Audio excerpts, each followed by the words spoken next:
स्वागत है आप सभी का आपके favourite legal classroom the Indian pocket पर ये क्लास शुरू करने से पहले मुझे आपसे एक बहुत इम्पॉर्टेंट क्वेश्चन पूछना है और वो ये है कि आप सब प्लीज़ कमेंट में लिख के बताइए कि अब हम कौन सा नया लॉ शुरू करें।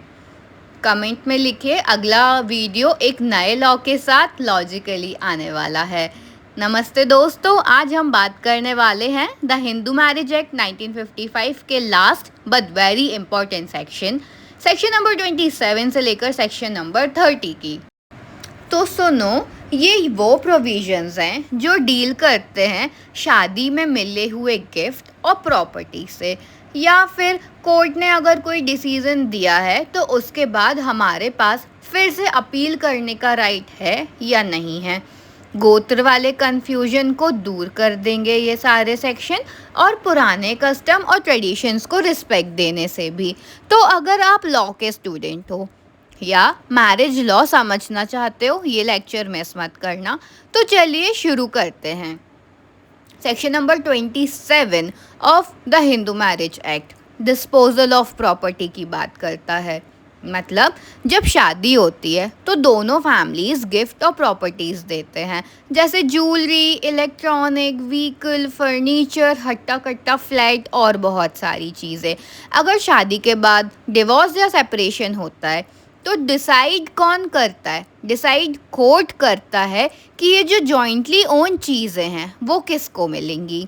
डिस्पोजल ऑफ प्रॉपर्टी सेक्शन 27, मतलब कोई भी ऐसी प्रॉपर्टी जो जॉइंटली ओन हो, मतलब पति पत्नी दोनों उसके मालिक हो, ये किसको मिलेगी इसका बताता है। इम्पॉर्टेंट पॉइंट देखें, जॉइंटली ओन चीज़ों पर ही ये सेक्शन अप्लाई होगा। गिफ्ट या प्रॉपर्टी शादी के आसपास दिए गए हों तो ये इनवैलिड नहीं माना जाएगा, एकदम वैलिड माना जाएगा। Court just and proper judgement देता है, मतलब फेयर होना भी तो ज़रूरी है। प्रो टिप फॉर स्टूडेंट्स, इस सेक्शन का यूज़ केस स्टडी में ज़रूर कोट करना, specially in matrimonial property disputes वाले क्वेश्चंस पर। Section number 28 of the Hindu marriage act 1955 appeal from decree and orders की बात करता है। अब बात करते हैं अपील का अधिकार किसके पास है या भी नहीं।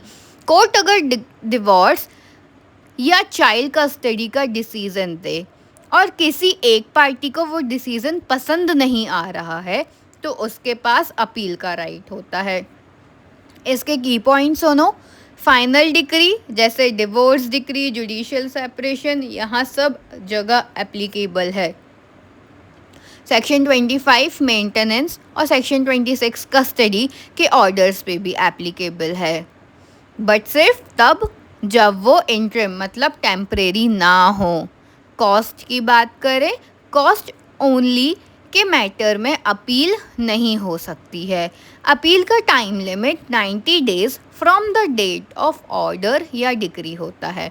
अगर लीगल लैंग्वेज को हम सिंपल टर्म में समझें, कोर्ट के फाइनल डिसीजन को हायर कोर्ट में चैलेंज करना अपील कहलाता है।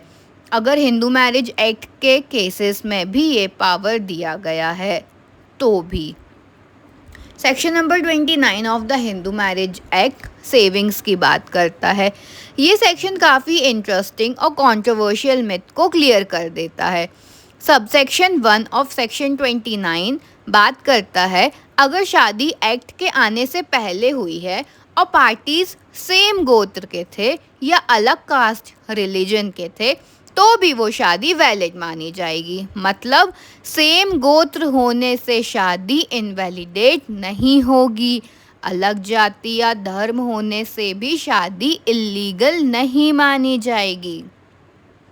सबसेक्शन 2 ऑफ सेक्शन 29 बात करता है, अगर किसी कम्युनिटी में कोई कस्टम है जिससे शादी तोड़ना, डिवोर्स लेना अलाउड है, जैसे ट्राइबल कस्टम्स, तो वो कस्टम स्टिल वैलिड रहेगा।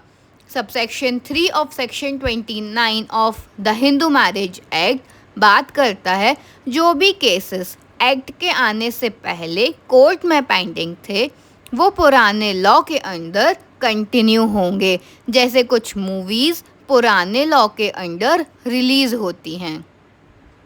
और सेक्शन नंबर 4 ऑफ सेक्शन 29 की बात करें तो जो लोग स्पेशल मैरिज एक्ट के अंदर शादी करते हैं उन पे हिंदू मैरिज एक्ट अप्लाई नहीं होगा। क्लियर डिवीजन ऑफ ज्यूरिसडिक्शन रहेगा यहाँ पर। और section number 30 of the Hindu marriage act repeal कर दिया गया है। अब इस सेक्शन का क्या करें? सेक्शन 30 को रिपीलिंग एंड अमेंडिंग एक्ट 1960 के थ्रू हटा दिया गया है।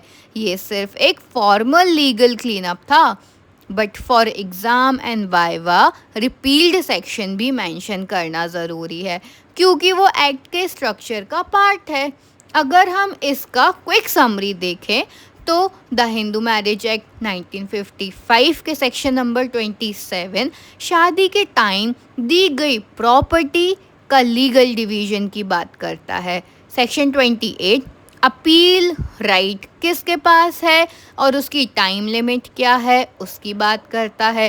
सेक्शन 29 गोत्र का मिथ या कस्टम की रिस्पेक्ट इन सबको क्लियर कर देता है। और section number 30 formally repealed but legally relevant है ना। तो दोस्तों हिंदू मैरिज एक्ट 1955 का ग्रैंड फिनाले भी कंप्लीट हो गया है। ये सेक्शंस बताते हैं कि शादी के रिश्तों के साथ साथ प्रॉपर्टी, जस्टिस और ट्रेडिशंस का भी लीगल इम्पोर्टेंस होता है। कमेंट करो, क्या आपने पहले कभी सुना था कि सेम गोत्र में शादी करना मना है या शादी वैलिड हो सकती है? आज क्लियर हो गया ना।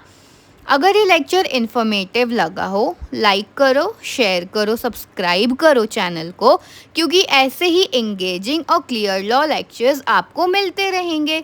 मिलते हैं अगले वीडियो में एक नए लॉ टॉपिक के साथ। तब तक के लिए जय हिंद, जय लीगल ज्ञान।